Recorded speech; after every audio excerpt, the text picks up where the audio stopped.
Hello students, YouTube channel साधना में आप सबका स्वागत है। बच्चों, आज हम आपकी क्षितिज पुस्तक के काव्य खंड के पाठ 10 वाक कविता के महत्वपूर्ण प्रश्न आपके सामने स्पष्ट कर रहे हैं। इस तरह के प्रश्न आपकी परीक्षा में दो दो अंकों के आते हैं, जिनका उत्तर हमें 25 से 30 शब्दों में देना होता है। जिस तरह का प्रश्न पूछा जाता है उसी के अनुसार हमें उत्तर लिखना है, यानी कि टू द पॉइंट हमें आंसर देना है। ये नहीं कि पूरी कविता के आधार पर जो हमारे मन में आए हम वही आंसर लिखते चले जाएं। हमें प्रश्न को बहुत अच्छी तरह से पढ़ना है, समझना है कि इसमें हमें हमसे परीक्षक क्या पूछना चाह रहा है, एग्जामिनर का पूछने का दृष्टिकोण क्या है। उस बात को अच्छी तरह से देख कर समझ कर ही हमें उसका उत्तर देना है। अब ये जो प्रश्न हम आपके सामने प्रस्तुत कर रहे हैं, इनकी भाषा को बहुत ध्यान से देखिए, सुनिए और समझिए, ताकि आपकी यदि कोई लैंग्वेज थोड़ी सी चेंज करके भी आती है तो आप अपने शब्दों में उसका उत्तर आसानी से लिख सकें। फर्स्ट क्वेश्चन आपका है, कवित्री देव से क्या आशा लगाए हुए है। कवित्री देव से यह आशा लगाए हुए है कि ईश्वर उसकी पुकार तथा प्रार्थना को सुनकर संसार रूपी सागर से मुक्ति दिलवा दें, अर्थात वह जन्म मरण के सांसारिक बंधनों से मुक्त हो जाए। प्रथम पद में आपने देखा था कि कवित्री ईश्वर को प्राप्त करने के लिए अनेक प्रयास कर रही है और उसके मन में ये आशा है, इच्छा है कि किसी तरह से वह इन सांसारिक बंधनों से मुक्त होकर ईश्वर के पास चली जाएं। तो अपनी यही आशा वो ईश्वर के सामने प्रकट कर रही हैं कि कब वे उनकी इस प्रार्थना और पुकार को सुनेंगे और भवसागर से पार लगाएंगे। सेकंड है आपका, कवित्री के कौन से प्रयास किसकी तरह व्यर्थ हो रहे हैं। कवित्री के ईश्वर प्राप्ति के सारे प्रयास मिट्टी के कच्चे सकोरे के समान व्यर्थ हो रहे हैं। जिस प्रकार मिट्टी के कच्चे सकोरे पर पानी पड़ने से वह टूटकर नष्ट हो जाता है, उसी प्रकार कवित्री के प्रयास स्वाभाविक रूप से कमजोर और व्यर्थ हो रहे हैं। आपने कभी कुम्हार को बर्तन बनाते हुए देखा होगा, तो जब वह कच्ची मिट्टी से बर्तनों को बनाता है उसके बाद उन्हें आवे में पकाता है।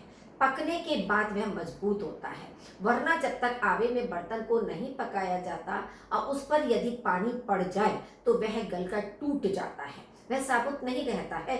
कुम्हार की सारी मेहनत व्यर्थ हो जाती है। उसी प्रकार से कवित्री ईश्वर को प्राप्त करने के लिए जितने भी बाह्य साधनों को अपना रही है उसके वे सारे व्यर्थ जा रहे हैं। क्यों? क्योंकि उनमें कोई भी ठोसता नहीं है, वे सब बाह्य आडंबर हैं, जिसके कारण ईश्वर को प्राप्त करने में वह असमर्थ है और उसके सारे व्यर्थ प्रयास हो रहे हैं। कच्चे सकोरे किसे कहा गया है और उनमें से पानी टपकने का क्या अर्थ है। कच्चे सकोरे वे धार्मिक आडंबर हैं जिन्हें अपनाकर मनुष्य स्वयं को बड़ा ही धार्मिक और ईश्वर भक्त दिखाता है, लेकिन वास्तव में उनमें थोड़ी सी भी ठोसता या सच्चाई नहीं होती। पानी टपकने का अर्थ है कि धीरे धीरे समय बीतता जा रहा है और हाथ कुछ नहीं लग रहा है। यानी कि कच्चे सकोरे किसके हैं? धार्मिक आडंबर हैं, जो कि व्यर्थ हैं। हम जिन धार्मिक आडंबरों को अपनाते हैं, मान लीजिए हम व्रत करते हैं, उपवास करते हैं, तीर्थ स्थलों पर जाते हैं, मंदिर मस्जिद में जाकर पूजा करते हैं और हम अपने को यह प्रदर्शित करते हैं कि हम बहुत बड़ी धार्मिक प्रवृत्ति के व्यक्ति हैं, लेकिन ये सारे साधन बाह्य आडंबर हैं जिनसे ईश्वर को प्राप्त नहीं किया जा सकता।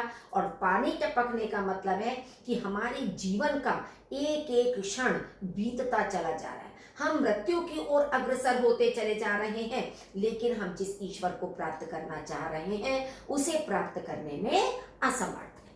फोर्थ है, भव सागर पार करने के लिए कवित्री ने क्या आवश्यक माना है। भव का मतलब होता है संसार, कि संसार रूपी सागर। भव सागर पार करने के लिए कवित्री ने सच्ची प्रभु भक्ति को आवश्यक माना है। प्रभु भक्ति के बिना इस सांसारिक मोह माया के बंधन से मुक्ति नहीं मिल सकती। तो देखिए, आपका जो प्रश्न में पूछा है कि किसे आवश्यक, क्या आवश्यक माना है? प्रभु भक्ति को, कि अगर हमें संसार रूपी सागर से पार जाना है तो हमें प्रभु भक्ति करनी है, और वो भी कैसे? सच्चे मन से करनी है, बाह्य आडंबरों के माध्यम से नहीं, तभी हम ईश्वर को प्राप्त कर सकते हैं। फिफ्थ है आपका, कवित्री के मन में बार बार हुक क्यों उठ रही है? हुक का मतलब है रुक रुक कर पीड़ा उठना, बेचैनी। कवित्री अपने प्रभु की शरण में जाना चाहती है, अर्थात मोक्ष प्राप्त करना चाहती है, परंतु बार बार अनेक प्रयास करने पर भी उसे सफलता नहीं मिल पा रही है। उसकी ईश्वर से मिलने की व्याकुलता तथा वेदना शांत नहीं हो पा रही है, इसलिए उसके मन में बार बार हुक उठ रही है। मतलब ईश्वर को प्राप्त करने के लिए, ईश्वर के पास जाने के लिए वो जितने भी साधन अपना रही है वो सब व्यर्थ हो रहे हैं, तो इसलिए उसके मन में बार बार यह पीड़ा, बार बार यह हुक उठ रही है कि वह किसी भी तरह से इस संसार रूपी सागर को पार करके ईश्वर के पास, यानी कि अपने घर चली जाए, जहां से वह इस संसार में आई थी। सिक्स्थ है, खा खाकर ना पाने से क्या तात्पर्य है? मनुष्य खा खाकर शरीर और इंद्रियों का भरण पोषण मात्र करेगा। इस प्रकार इंद्रियों की संतुष्टि के लिए विषय वासनाओं में फंसकर नाशवान धन संपत्ति एकत्रित करता रहेगा और उसे प्रभु भक्ति के नाम पर कुछ भी नहीं मिलेगा। खाने का मतलब होता है ये नहीं कि जो हम भोजन खा रहे हैं, सीमा से अधिक भोजन को खाते चले जाएं तो उससे हमारी इंद्रियां तृप्त होती हैं। खाने का तात्पर्य यह होता है कि सुख सुविधाओं को लगातार अपने जीवन में एकत्रित करना या उनका भोग करते रहना, उन्हें अपनाते रहना। तो इस तरह से मनुष्य भोग विलास में लिप्त रहता है, जिसके कारण वह सच्चे मन से प्रभु की भक्ति नहीं कर पाता है, केवल मात्र जो नाशवान संपत्ति है उसी को एकत्रित करने में अपना सारा जीवन व्यतीत कर देता है। सेवेंथ है, मनुष्य अहंकारी कब बनता है? यदि मनुष्य इंद्रियों की संतुष्टि न करके हठ योग जैसी कठिन साधना से ईश्वर को प्राप्त करना चाहेगा तो वह अहंकारी बन जाएगा, क्योंकि उसे लगता है कि उसने इंद्रियों पर अधिकार कर लिया है। अब देखिए, दो मार्ग हैं मनुष्य के सामने। पहले प्रश्न में आपसे कहा था खा खाकर कि मनुष्य केवल अपनी इंद्रियों का भरण पोषण कर रहा है।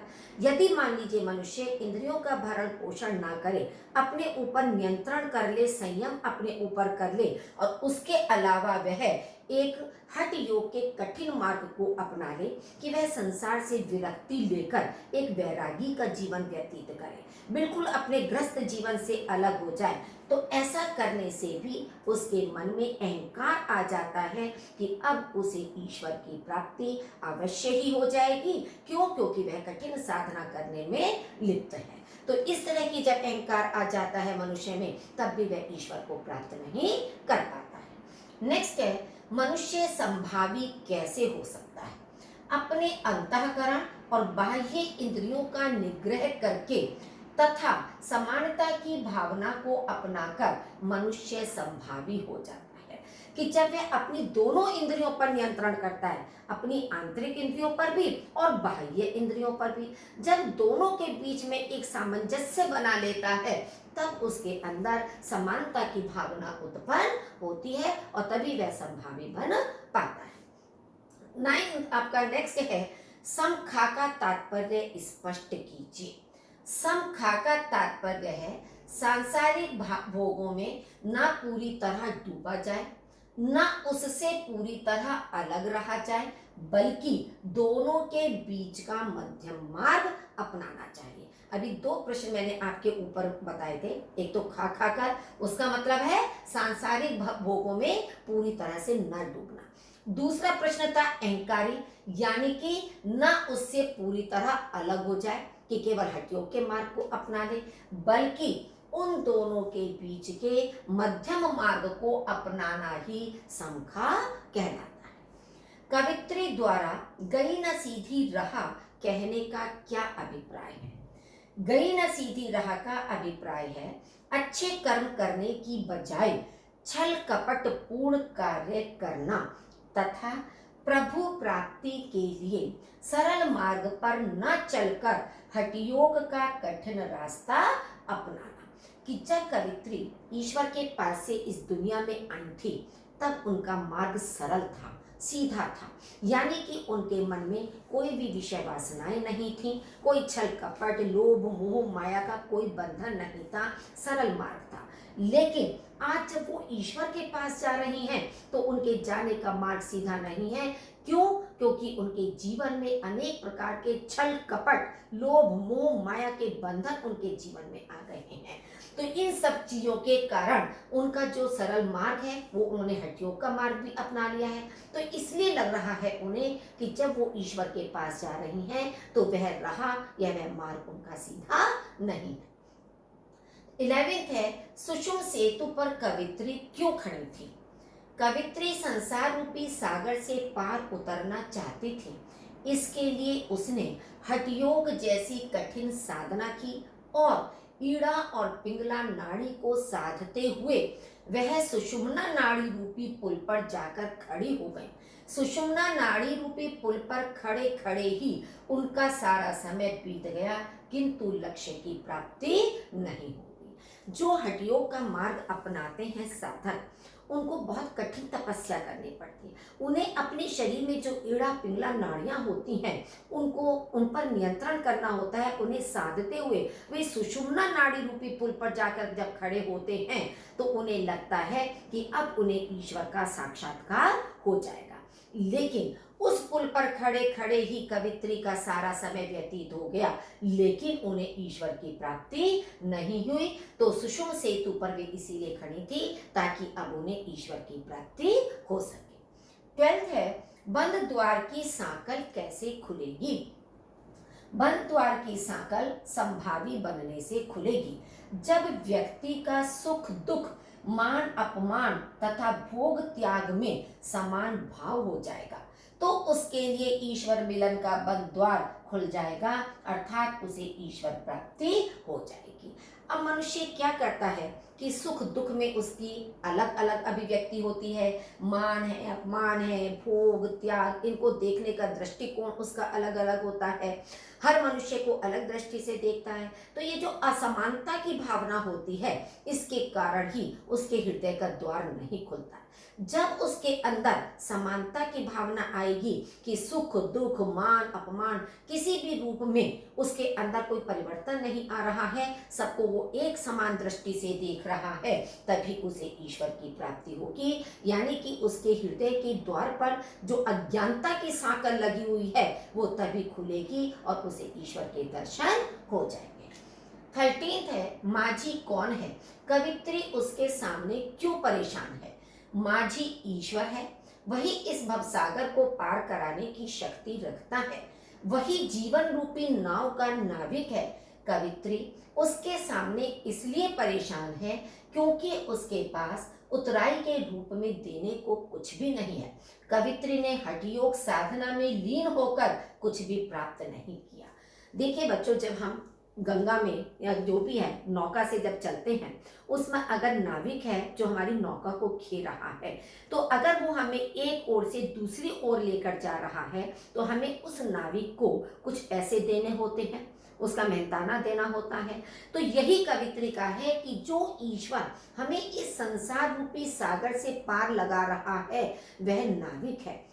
जो हमें इससे पार लगाएगा उसे हमें उतराई के रूप में कुछ देना है। उतराई के रूप में क्या है, चाहे तो हम सच्ची प्रभु भक्ति को दें या अपने सद्कर्म जो हमने अपने जीवन में दिए हैं। तो जब कवित्री ने अपने हृदय में अवलोकन किया तो उसे लगता है कि उसने अपने जीवन में कोई भी अच्छे कर्म नहीं किए, उसने कोई भी सच्ची ईश्वर भक्ति नहीं की जिसे वह उतराई के रूप में ईश्वर को दे सके। नेक्स्ट है आपका 14, कवित्री ने अपने जीवन में क्या अनुभव किया। कवित्री ने अपने जीवन में अनुभव किया कि हठ योग साधना से संसार रूपी सागर से पार उतरना संभव नहीं है। इस भवसागर को पार करने के लिए मनुष्य के सद्कर्म ही सहायक होते हैं। परंतु कवित्री ने इस हठयोग साधना में अपना संपूर्ण जीवन बिता दिया, जिसका उसे कोई भी लाभ नहीं हुआ। मतलब अच्छे कर्म करने की अपेक्षा उसने अपना पूरा जीवन कठिन योग में, कठिन साधना करने में ही व्यतीत कर दिया। नेक्स्ट है 15, थल थल और शिव से क्या तात्पर्य है? थल थल से तात्पर्य है सर्वत्र, अर्थात पृथ्वी, जल, आकाश, वायु आदि जितने भी हैं, और शिव से तात्पर्य है ईश्वर, अर्थात सबका कल्याण करने वाला। थल थल का मतलब है कि ईश्वर हमारी प्रकृति के कण कण में व्याप्त है, यानी कि सर्वत्र, सब जगह व्याप्त है। और शिव से तात्पर्य है ईश्वर से, जो कि कल्याण करने वाला है, हर मनुष्य के जीवन में कल्याण लेकर आता है, वही हमारा शिव है। 16 है, कवित्री ने समाज में प्रचलित किस सामाजिक बुराई का विरोध किया है? कवित्री ने समाज में प्रचलित भेदभाव की सामाजिक बुराई का विरोध किया है। हमें हिंदू मुसलमान में भेदभाव नहीं करना चाहिए, क्योंकि ईश्वर ने सबको एक समान बनाया है। मतलब जिस समय कवित्री ने ये कविता लिखी, उस समय समाज में ये बुराई प्रचलित थी कि हिंदू मुसलमान में मनुष्य भेद करता है, अपने धर्म को श्रेष्ठ मानता है और दूसरे के धर्म को निकृष्ट मानता है। तो आपस में एक दूसरे के प्रति भेदभाव की भावना थी, लेकिन कवित्री ने इस बुराई का विरोध किया। उनके अनुसार ईश्वर एक है और उस एक ईश्वर ने हर प्राणी को एक समान बनाया है, उसमें उसने कोई भेदभाव नहीं किया है। नेक्स्ट है, कवित्री के अनुसार ईश्वर प्राप्ति के मार्ग में कौन कौन सी बाधाएं हमारे समक्ष आती हैं? समक्ष का मतलब सामने। कवित्री के अनुसार ईश्वर प्राप्ति के मार्ग में अनेक बाधाएं हमारे समक्ष आती हैं। फर्स्ट, नश्वर और क्षणभंगुर शरीर। सेकेंड, सांसारिक भोग विलास से होने वाला मन भटकाव। थर्ड, अहंकार की प्रवृत्ति जीवात्मा को परमात्मा से और दूर कर देती है। आत्मज्ञान का अभाव, अर्थात स्वयं के बारे में ना जानना। धार्मिक भेदभाव के कारण वास्तविक लक्ष्य को भूल जाना। ये जो आपके 4 पद दिए थे, उन चारों पदों के आधार पर ये आपके पॉइंट्स हैं कि ईश्वर को प्राप्त करने में कौन कौन सी परेशानियां हमारे सामने आती हैं। क्योंकि हमारा शरीर नश्वर है, क्षणभंगुर है, कभी भी समाप्त हो सकता है। तो ये जो 5 पॉइंट्स आपके सामने दिए हैं, ये ही ईश्वर की प्राप्ति के बीच में बाधक है। नेक्स्ट है, वाक कविता के माध्यम से कवित्री मनुष्य को क्या प्रेरणा देना चाहती है? वाक कविता के माध्यम से कवित्री मनुष्य को संकीर्ण संप्रदाय की भावना से ऊपर उठकर ईश्वर भक्ति करने की प्रेरणा देती हैं। कवित्री सांसारिक कार्यों का पूर्णतः त्याग करने की बात नहीं कहती, बल्कि संसार एवं ईश्वर, भोग एवं त्याग में संतुलन बनाने का समर्थन करती हैं। इसलिए वह मनुष्य को संभावी होने पर जोर देती है। उनका ये कहना है कि हम ये जरूरी नहीं कि अपने सांसारिक जीवन का त्याग कर दें, केवल ईश्वर की उपासना करते रहें।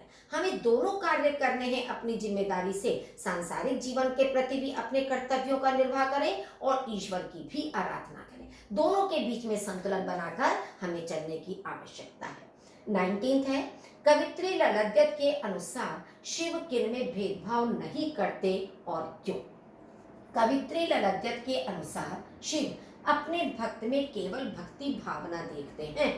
उनमें जाति पाति, धर्म संप्रदाय आदि का भेदभाव नहीं करते, क्योंकि शिव कल्याणकारी हैं।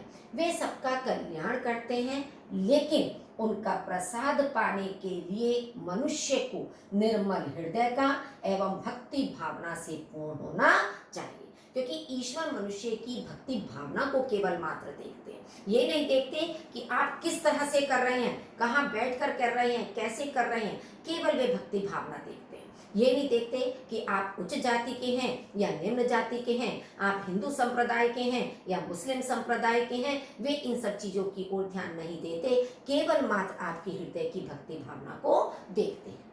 कवित्री ललद्यत द्वारा रची वाक का प्रतिपाद्य अपने शब्दों में लिखिए। प्रतिपाद्य का मतलब होता है बच्चों उद्देश्य, कि कवित्री ने जो ये वाक लिखे हैं उनका उद्देश्य क्या है। कवित्री ललद्यत ने अपने वाक के माध्यम से मनुष्य को धार्मिक संकीर्णताओं से ऊपर उठकर भक्ति करने पर बल दिया है।